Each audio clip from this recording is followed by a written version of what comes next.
പേരൂർക്കട പോലീസിന് സംഭവിച്ച വീഴ്ചയിൽ ശക്തമായ നടപടി ആഭ്യന്തര വകുപ്പ് സ്വീകരിച്ചിട്ടുണ്ട്. പരാതി കിട്ടിയ ഉടൻ തന്നെ അന്വേഷണം നടത്തി SIയെ സസ്പെൻഡ് ചെയ്തു. കൂടുതൽ പോലീസുകാർക്കെതിരെ നടപടിയും ഉണ്ടാകും. സമഗ്രമായ അന്വേഷണവും നടക്കുക തന്നെയാണ്. പോലീസുകാരിയെ പീഡിപ്പിച്ച കേസ് ഒതുക്കാൻ ഉന്നത പോലീസ് ഉദ്യോഗസ്ഥൻ കൈക്കൂലി ചോദിച്ച സംഭവത്തിലും കുറ്റക്കാർക്കെതിരെ നടപടി സ്വീകരിച്ചിട്ടുണ്ട്. എന്നാൽ UDF സർക്കാരിന്റെ ഇങ്ങനെ ഒരു നടപടി നമ്മൾ കേട്ടിട്ടുണ്ടോ?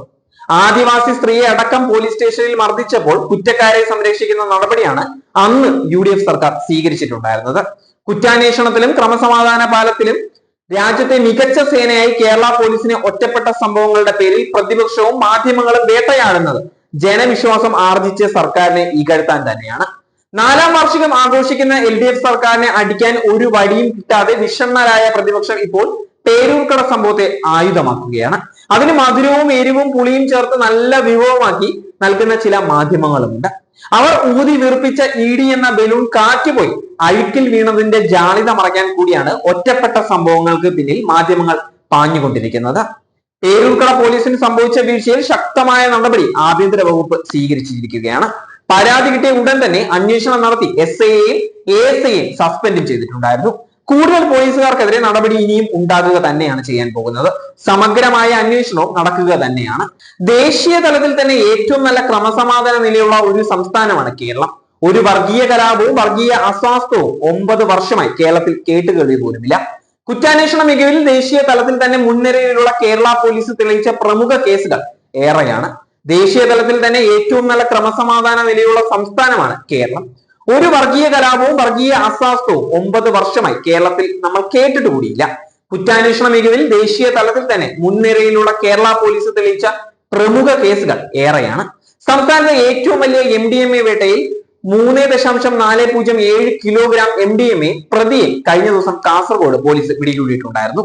രാജ്യത്ത് ആദ്യമായി മയക്കുമരുന്ന് നിർമ്മാണ കേന്ദ്രം ഹൈദരാബാദിൽ കണ്ടെത്തിയതും ഉടമസ്ഥനെ അറസ്റ്റ് ചെയ്തതും കേരള പോലീസാണ്. അന്തർ സംസ്ഥാന ലഹരിക്കടത്ത് സംഘത്തലവനെ ഒഡീഷയിൽ നിന്ന് പിടികൂടിയിട്ടുണ്ടായിരുന്നു. ഓൺലൈൻ തട്ടിപ്പ് അന്വേഷണത്തിലും കേരള പോലീസ് മാതൃക തന്നെയാണ്. 7,64 ലക്ഷം രൂപയുടെ കേരളത്തിലെ ഏറ്റവും വലിയ ഓൺലൈൻ തട്ടിപ്പിന്റെ മുഖ്യ പ്രതികളെ ആലപ്പുഴ ജില്ലാ ക്രൈംബ്രാഞ്ച് പിടികൂടിയതും ഒരു ഉദാഹരണമാണ്. കേരളം കണ്ട ഏറ്റവും വലിയ ആസൂത്രിത ATM കൊള്ള നടത്തിയത് പ്രതികളെ തൃശൂർ പോലീസ് പിടികൂടിയിട്ടുണ്ടായിരുന്നു. സൈബർ തട്ടിപ്പിലൂടെ 4 കോടി രൂപ അപഹരിച്ച പ്രതികളെ രാജസ്ഥാനിൽ നിന്ന് കോഴിക്കോട് സിറ്റി സൈബർ പോലീസ് പിടികൂടിയിട്ടുണ്ടായിരുന്നു. കണ്ണൂർ വളപട്ടണത്ത് വ്യാപാരിയുടെ വീട്ടിൽ നിന്ന് 1 കോടി രൂപയും 300 പവൻ സ്വർണവും കവർന്ന കേസിലെ പ്രതിയെ കണ്ണൂർ സിറ്റി പോലീസ് വിദഗ്ധമായി പിടികൂടിയിട്ടുണ്ടായിരുന്നു. വെർച്വൽ അറസ്റ്റ് തട്ടിപ്പിന്റെ മുഖ്യ പ്രതിയെ ബംഗാളിൽ നിന്ന് കേരള പോലീസ് പിടികൂടിയിട്ടുണ്ടായിരുന്നു. UDF LDF സർക്കാരിന്റെ പോലീസ് നയത്തിന്റെ വ്യത്യാസം അറിയണമെങ്കിൽ പെരുമ്പാവൂർ ജിഷ വധക്കേസ് മാത്രം ഒന്ന് പരിശോധിച്ചാൽ മതി. UDF കാലത്ത് പ്രതികളുടേത് എന്ന് വിശ്വസിപ്പിച്ച് ചെളി നിറഞ്ഞ 2 ചെരുപ്പ് തൂക്കിയിട്ടു. പ്രതിയുടെ പല്ലിന്റെ സാമ്യം കണ്ടെത്താൻ വഴിയിൽ പോയവനെ വരെ പിടിച്ച് മാങ്ങയിൽ കടുപ്പിച്ചു. ഒടുവിൽ 2 പോലീസുകാരെ മുഖംമൂടി അണിയിച്ച് പ്രതികൾ എന്ന് പറഞ്ഞ് മാധ്യമങ്ങൾക്ക് മുന്നിൽ നാടകവും കളിച്ചു UDF പോലീസ്.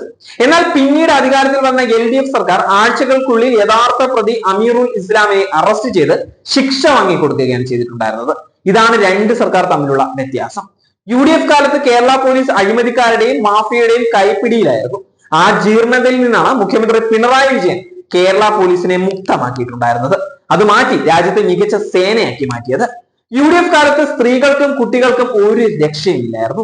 UDF കാലത്ത് മലക്കപ്പാറ സ്റ്റേഷനിൽ ക്രൂരമായ പോലീസ് മർദ്ദനത്തിനിരയായ ഷോളയാർ ആദിവാസി ഊരിലെ പരേതനായ നേശമണിയുടെ ഭാര്യ പാറു, അതിനെ കേരളം ആരും മറക്കത്തില്ല.